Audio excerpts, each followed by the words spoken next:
Hey ladies, how you doing? Just cleaning out my desk and dusting it, and I thought of something to say here.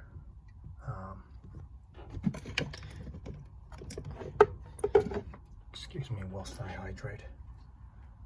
You know that movie Godfather, and how there's nothing like that movie? And I'm talking about Godfather 1 and Godfather 2. Get my ginger ale. How we know that they're so unique in that the sequel is possibly better than the original movie, or you don't know which one is better. Godfather 1 or Godfather 2, right? So maybe this has been done before with fragrances, but it hit me so obviously. This is not an easy thing. Sticking with movies, I think Godfather is the #1 example of that. Yeah, that was at 1970 and 72, 1 and 2. Forget out number 3, but I've studied The Godfather. I've read The Godfather, and I've seen it many times. I don't watch them anymore. I don't know, it's maybe kind of too dark, those kind of movies, but I know it back and forwards, like the back of my hand. And to this day, I don't know which one I like better, 2 or 1, okay? 1 has Marlon Brando in it. Yeah, starts off when he's the Godfather and his daughter's getting married. And number 2 shows you the beginning of the whole story with Robert De Niro and so on and so on. So I think that is the greatest example of the sequel being possibly better than the first original. I'll try to hurry up here. Other examples of that in movies, you know them, okay? Terminator 1 and 2, Aliens 1 and 2. Okay, probably Aliens 2 is better than 1.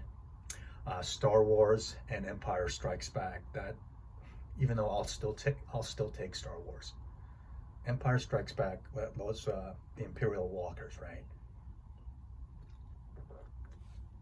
But that's another great example of the sequel or the flanker being as good, and we'll take that, right? As good as the first. Because 9 times out of 10, the sequel bombs. It stinks. What about Star Trek, the movie? Well, no way. That's not even in the discussion, because the first Star Trek movie, was a flop. It sucked. But then the second one, what was it called? The Wrath of Khan. Khan! It was great. It was great. It just gripped you. So those are other examples. You can let me know. The Dark Knight or Batman, I don't know, but I heard maybe the second one is as good or better than the first. But I don't know if the first one was good. But so now translating it over into fragrances, perfume, it's not easy. What flanker is better or as good as the original? And that's what I want you to think about and write in the comments below. I don't probably have the best examples, but this immediately comes to mind, okay? Yves Saint Laurent, L'Homme. I don't know which one's better. I mean, I go back and forth.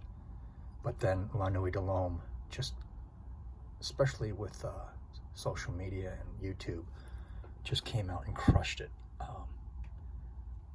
Even mainly because of the guy from Germany, right, JF. He just, the passion in those videos, they caught me, and I still love them, right? I love the top to this. People rave about the dry down, which is good, and the whole thing of this one. So think about it. It's not that easy Forget about all the other flankers, but they really knocked it out of the park on the second try, and they did on the first. It's a great example. And then another short example that I have that I'm kind of confident in is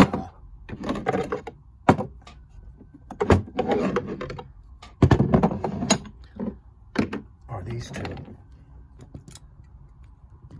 right in the Dior series. These weren't popular in America. Maybe they never will be. But just say in Paris and what they mean to us in the fragrance community. This is the original, the second iteration of it. And this is DHI, which I think is, I like it. I prefer it to this, but I'm not going to argue with anyone who has a discerning opinion saying this is the original masterpieces and this is the best. I'll agree with them, but I like wearing this one better. And you know, DHP, that was a triplet right there. That was a hat trick. I should have DHP out here, but I'm thinking in terms of threes. Okay, 1, 2, 3s in my display here. So this is a short example. I don't think anybody will agree with it. Disagree with it. And I don't know, quadruple. I think the world of Dior Homme Sport. I really do, and I like it better than in terms of wearing DH. But I know this is the original masterpiece. So Slamo. Those are two clear-cut examples, in my opinion. Niche. I don't know examples of that, right? Because of flankers. Let me just put this out here. I brought out my Bleu de Chanel.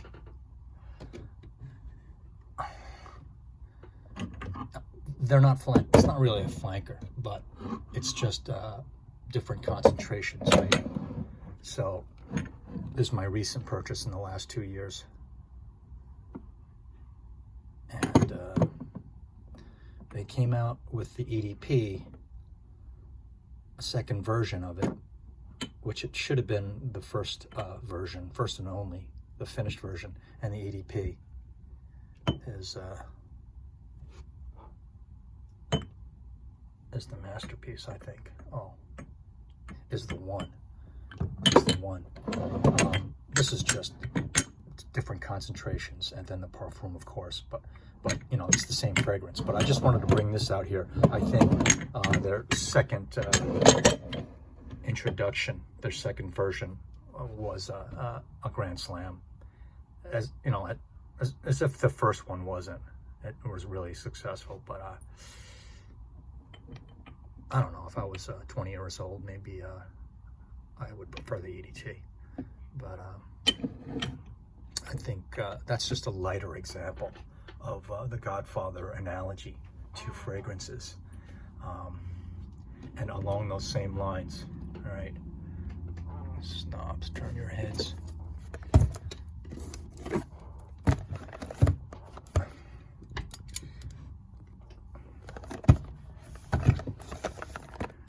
There's the great original EDT Sauvage.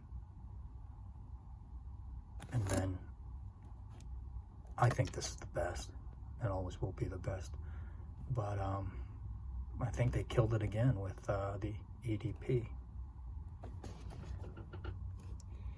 Look at that, total mirror, total mirror. Good thing I'm wearing a shirt. But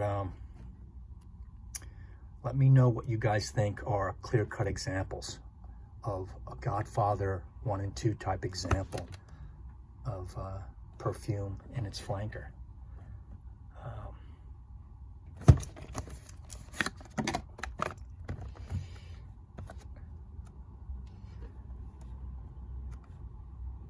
They killed it.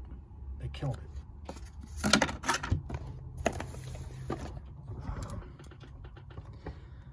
I don't think it's that easy, is the point to think about.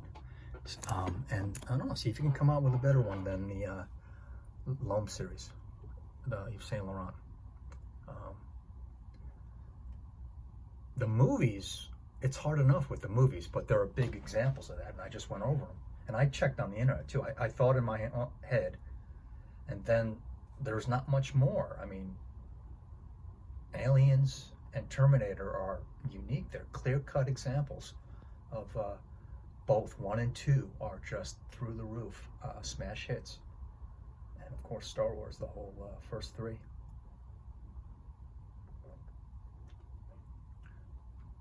Girls, ladies, I mean, I'd like to know, there's got to be big examples out there in the designer world with ladies' perfumes. Maybe Viva La Juicy or Juicy Couture.